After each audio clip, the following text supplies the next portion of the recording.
Before Los Angeles had a skyline, before Spring Street was called the Wall Street of the West, a black woman, born enslaved, quietly bought the ground beneath it.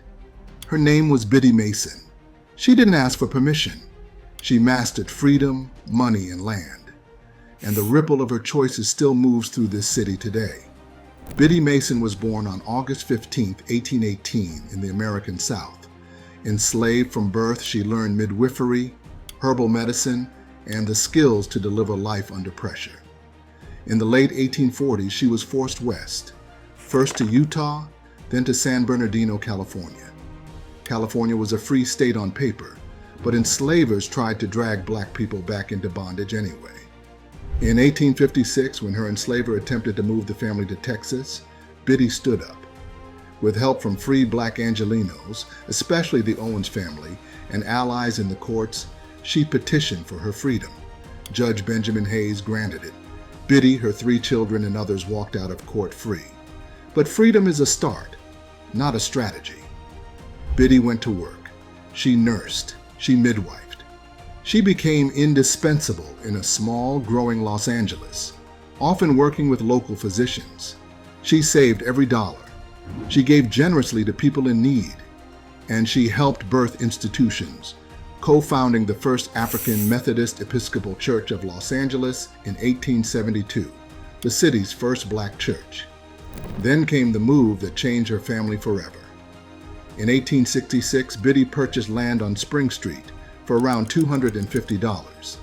She didn't flip it for quick cash. She held it. She improved it. She collected rent. As Los Angeles boomed, that modest parcel multiplied in value. Over time, she acquired multiple lots, creating a base of income and dignity for her children and grandchildren. By the time of her passing on January 15, 1891, Biddy Mason had turned skilled labor into real estate, and real estate into community power.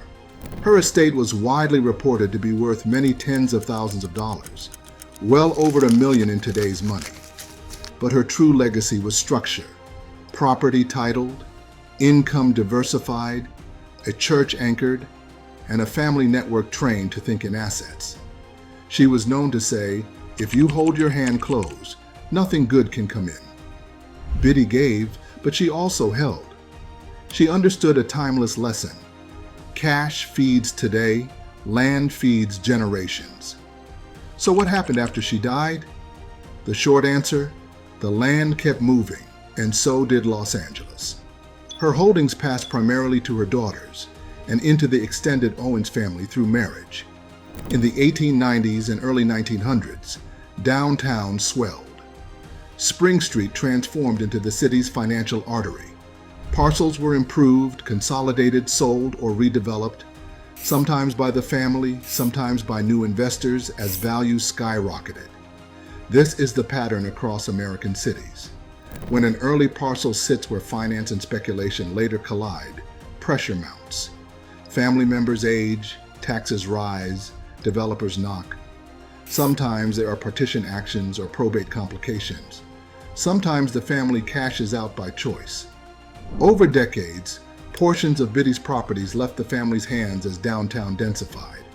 Buildings went up, buildings got remodeled. Eventually, many were demolished. By the late 20th century, her original homestead site was no longer a home at all, but the city remembered. In the early 1990s, artists and civic leaders dedicated Biddy Mason Park along Spring Street, an outdoor timeline engraved with her life in the very ground she once secured. The land changed owners. The story remained. And what does that story teach us? Biddy Mason's genius was not an accident. It was a framework. 1. Build skills the market needs. 2. Convert earned income into appreciating assets. 3.